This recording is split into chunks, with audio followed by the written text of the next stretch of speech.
talking about losing their parents that way, and being vulnerable enough to share that with us, strangers, mind you, strangers. Know that know that. Hi, my name is Alicia, and welcome to my YouTube channel. Thank you for being here. If you're new here, hello. A lot of you might be new because I'm new around here. So thank you for being here. Thank you for subscribing to my channel. Also, I love to chit chat, so make sure that you're liking, commenting, so that we can have good conversation. I am bringing you a bit of a story time.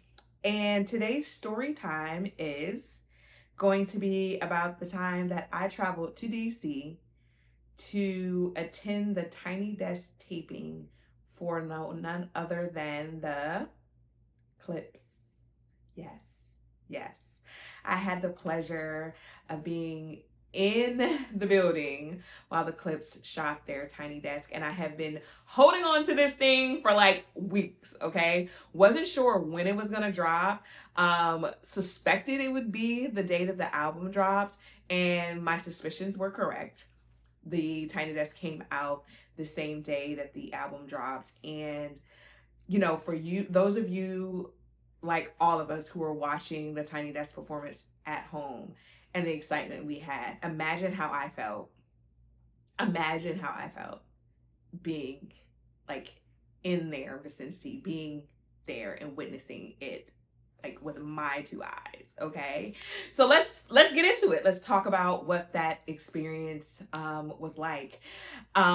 Just to reiterate, like, it was surreal, but also it meant a lot to me for a few different personal reasons. And if you haven't watched my first video, I would suggest that you take a look at that, because it gives you a little bit more background on who I am and why I'm here. But the short version of that is I am from Virginia, and I put quotation marks around that mainly because I wasn't born and raised in Virginia. I went to school in Norfolk, Virginia from 5th grade through 12th grade. And then once I graduated from high school, I went to college in Richmond, Virginia. Graduated from VCU in 2007. I stayed in Richmond until 2016 when I moved to Philly, which is where I live currently. So I've been in Philly for about 10 years. But Virginia raised me. I mean, think about it. I was there during my formative years. I was there when Missy, Timbaland, Magoo, Allen Iverson, like I experienced like all those things, and including Clipse, okay, especially living in Norfolk. So no lunch table was safe from Ruffner Middle School to Granby High School. So, the fact that I had this opportunity to see them tape this Tiny Desk live, like it fell into my lap. Of course I was gonna take it, right? Like little Alicia who was writing in her notebook, writing lyrics down as a kid, was not gonna miss this opportunity. So I had to take the opportunity to see the Clipse perform live for their Tiny Desk. And it was really a moment for me, like it fed my inner child a little bit.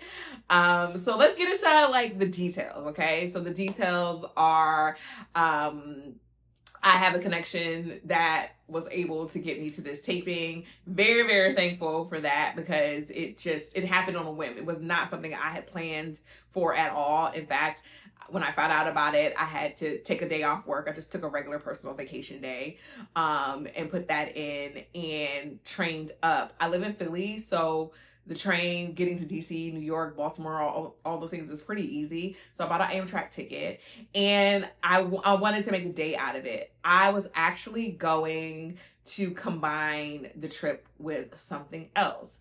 So first off, let me say that one of the things that stuck out to me during this Tiny Desk performance, but also just in general when we're talking about how the Clipse rolled out this album was The Power of Storytelling. And in my first video, you'll hear me talk a lot about like why I decided to start this channel. And one of the reasons I decided to start this channel is because I believe very passionately in the power of telling stories, real life, real stories, a life worth telling. We all have lives and things worth archiving, right? Just a reminder that you were here and your point of view was here. And so what I really appreciate about what the Clipse, are doing and have done is they continue to tell their story first person. They're not letting anyone else drive the narrative. They're going to tell you why they matter. They're going to tell you their process for making music. They're going to tell you why hip hop matters to them. They're going to tell you why their fans matter to them. And I think that's very important in a day and age where a lot of things are microwaved to us. They're given to us in these small bits instantly because we're told we can't absorb too many things. People's attention spans can't hold this or that. But storytelling to me is the central part of what makes the Clipse, right? And it's not they're actually just Clipse. But what makes them, right? And that's how they shine. And so I was taking this opportunity to also write my own story, and which is why I'm here. So I wanted to combine this trip with a trip that I had already planned to take, which was to stop by the Library of Congress to do some research. I am currently working on writing a book, a piece of historical fiction based on a true story from November 13th, 1833, otherwise known as the night the stars fell. There was a meteor shower that happened that day, and unsurprisingly, people thought the world was ending. I mean, they'd never seen anything like that before. Stars were falling out of the sky. So I ended up reading about this particular event in a book, as well as another event, the kidnapping of the, let me make sure I have this here, the kidnapping of the Parker sisters. So yeah, like these are two stories that are going to be included in my book. We'll talk a lot more about the Parker sisters as I start to like explore, writing this book based on these two events. But first up is, the plans I had of going up to DC. So I decided to combine these two things. And so I didn't have to be at NPR headquarters until 12:30. That's why, but I went ahead and took an early train just to make sure I was good and settled, but because I wanted to make time for me to stop by the Library of Congress and do some research. So got my ticket, got on the train, got to DC, went and walked over to a coffee shop that was really close. I had my notebook, my pen, a book. Like, I always bring these things with me no matter what, but I wanted to do a little bit of writing. So I settled in for a bit, did some writing, jumped up, had to go to CVS because I wanted to get a different lipstick that I hadn't brought with me because whatever, girl. And so on the way, of course, I see a bookstore and I had to stop in. And I always stop in bookstores when I travel. It's not necessarily always for the books, but I love to see what other things they have, like pens, pencils, little tchotchkes and stuff like that, because usually they're very unique to the city and or the bookstore. So I was like, let me go in and take a look to see what they had. So of course I take a look. I ended up buying this book here. And I am a lover of history, which is another reason why I'm writing something that is historical fiction, and especially interested in chattel slavery and the transatlantic slave trade. And so heavy, I know it's heavy, I know. But again, that goes back to what I mentioned before, where, I very deeply believe in our storytelling, and even in when it comes to the painful pieces of our lives and our ancestries. I believe these stories should be told. They need to be told. We need to understand how we came to be. So I will always read the heavy stuff. I will always be looking for those heavy bits, within reason. So stopped at that bookstore, bought that book, didn't even buy anything else. And then I headed over to the Library of Congress. I knew heading over there that I was pressed for time, but I was determined to at least go in. Fun fact, did you know you can get a library card for the Library of Congress. And so I actually was doing some research about the night the stars fell from having read about it in that book. And I was doing research, about the time period and what happened. And one of my, primary sources when I'm like just tooling around, because my mom nicknamed me Inch High Private Eye. I've always been looking for information since I was yay high. I have a journalism degree and African American studies degree, so that tells you a little bit about me too, and you'll hear that in the other video. But I started doing some research about the night the stars fell and was really keen in on looking for newspaper articles, of course, because of the time period, right? What type of sources would make sense for 1833? And so I was running into a wall. I was finding some periodicals online, but was really having difficulty accessing them. So I emailed a librarian at the Library of Congress, and she pulled some newspaper articles for me. But she also suggested that I come up to the Library of Congress, get a library card, and sift through their archives. And I was like, bet, I'll do that. Well, I was going up for the Clipse Tiny Desk tape in. I was like, might as well stop by the Library of Congress. So I stopped by the Library of Congress. Wonderful woman at the front desk explained to me how to get a library card. She actually had me pull up the website on my phone. I was able to register for the card right there. And then she sent me upstairs to get a physical copy of the card. And so door to door, that probably took about 30 minutes. So I was in and out, pretty quickly. Got that library card, realized I didn't have time to look in the archive. So that library card gives you access to all the reading rooms there. You could access microfilm, books.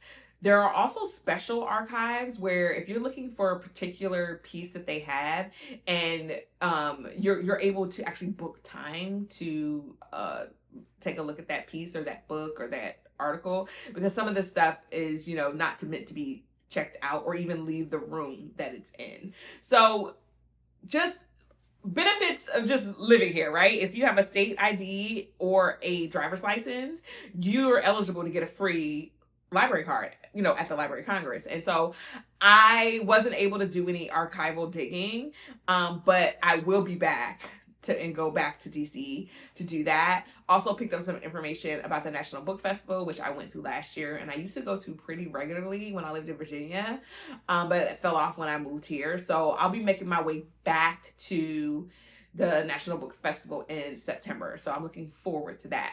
But anywho, crunch time it's crunch time. Like, I'm like, all right, I gotta get down to NPR. I don't wanna be late, okay?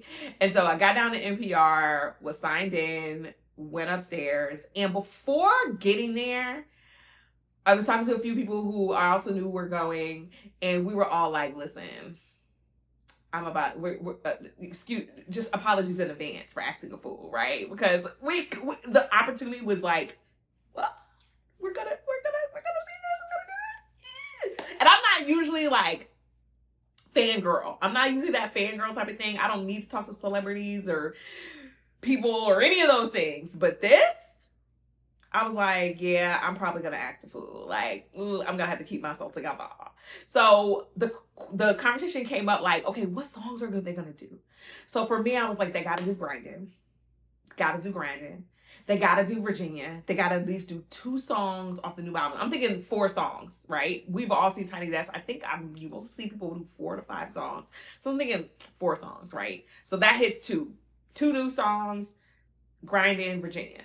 And so we get up to the NPR floor, and also caveat, I don't have any video. We were only allowed to take pictures, which of course, right? And so we get up to the floor, and I hear dun, dun, dun, dun, dun, dun. I'm from Virginia. And I'm like, they're gonna do it. They're going to do it. They are going to do it. And I was like, all right, I'm here.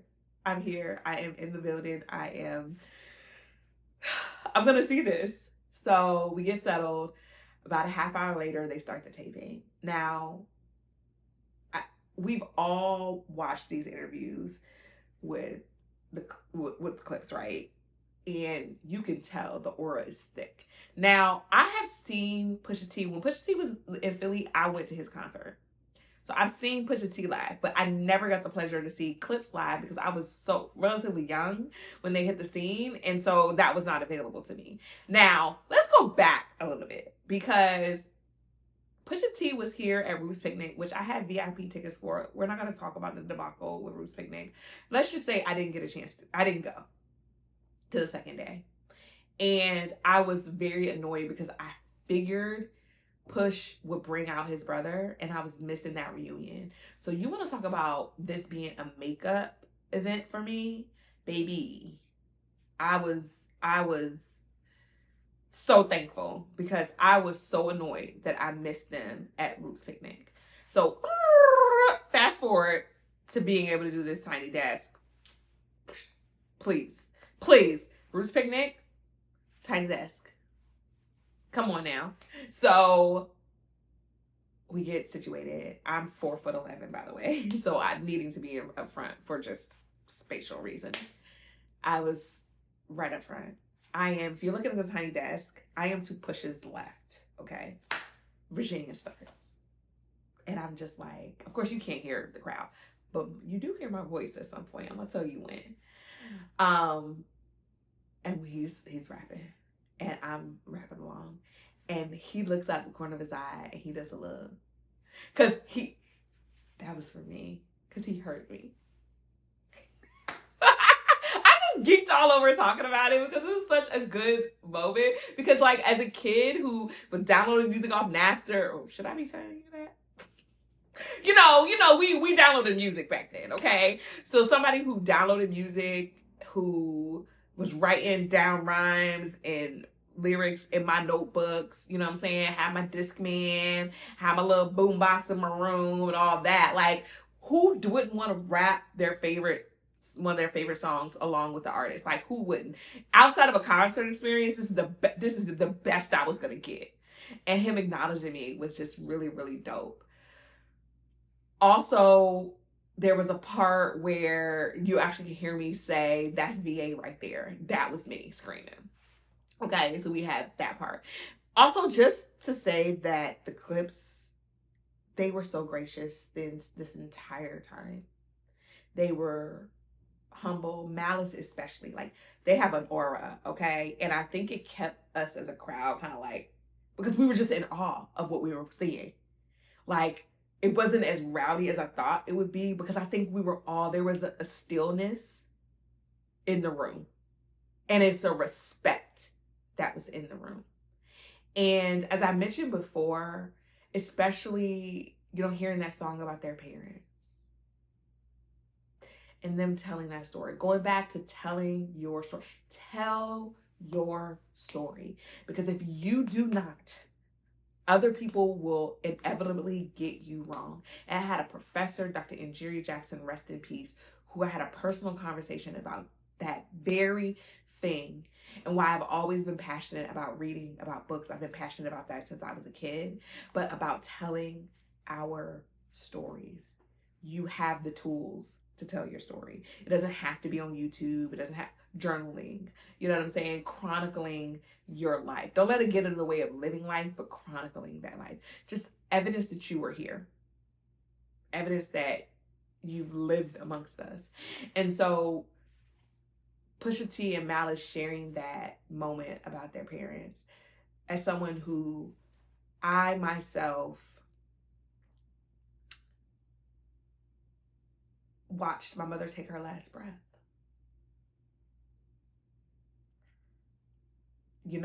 Experiencing something like that, it changes you forever.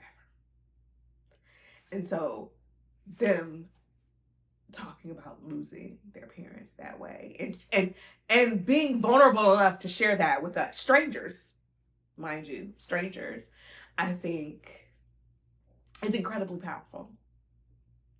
So it was wonderful. It was wonderful. It fed something in me to be there and for them to be so gracious. And I got my picture. I did get my picture.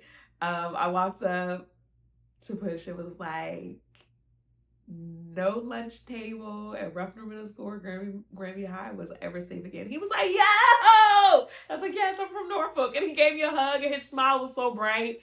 And it was beautiful. It was beautiful. And we took our picture and, you know, they did an interview after the taping.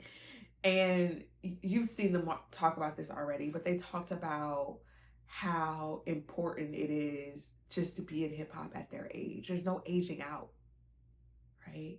There's no aging out. There's enough. There's life to live. You know, I'm 40. I talked about in the previous video that I didn't realize how young it was until, you know, I'm turning 40 this year, and my mother was diagnosed with cancer at 40, and she passed at 45. And I'm sitting here like, damn, that's young, you know? So I am beyond grateful to have witnessed that moment.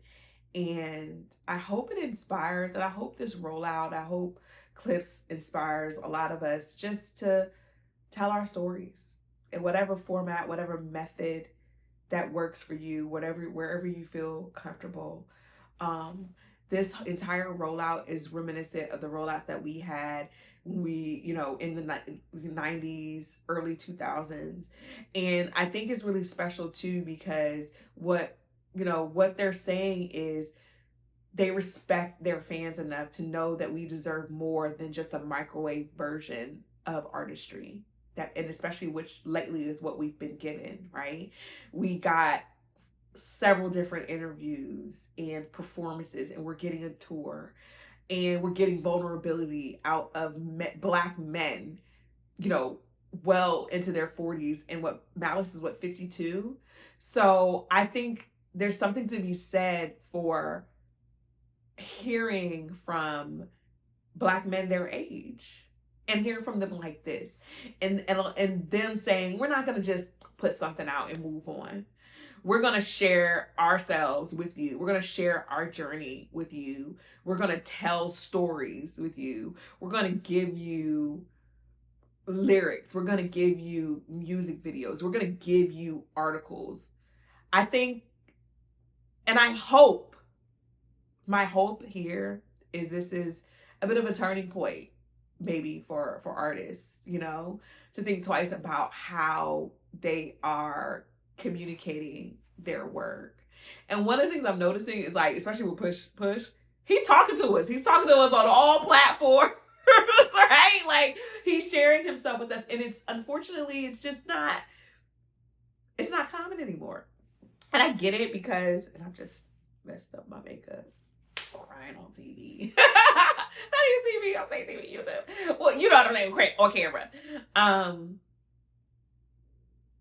Thank you. I really want to say thank you. I really am grateful that they decided to do it this way, and they decided to share with us. And I'm not letting this album go no time soon. I was in the gym this morning, like, POV. Every feature, 8. Okay, I have a gripe with one feature, but we're gonna talk about that later. I'm not gonna, it ain't even a big gripe, and it's not a bad thing. It's just whatever. But what's your favorite song right now? Tell me in the comments. Right now, POV is it. But you know what? I love the way All Considered comes in. Like, I love the way that song comes in. Every day is something new. I find some little nugget in this music. And also, like, we get the storytelling, but we get community. Because everybody's talking about this album.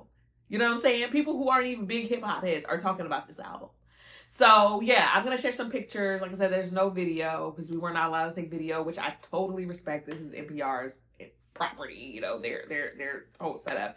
And shout out to NPR Tiny Desk, right? NPR Music for giving us this opportunity. Like, they did a phenomenal job watching how they set that up, watching how they work with the artists. Top tier, just an amazing experience.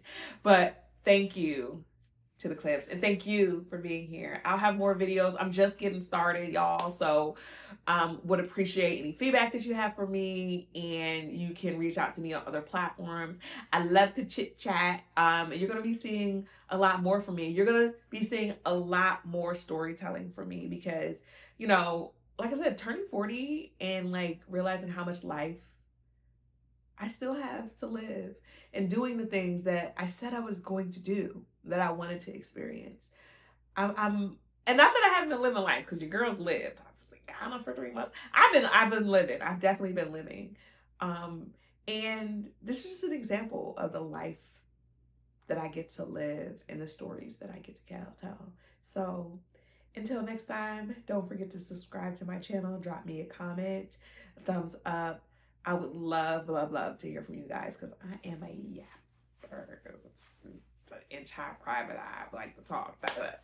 But thank you. Know that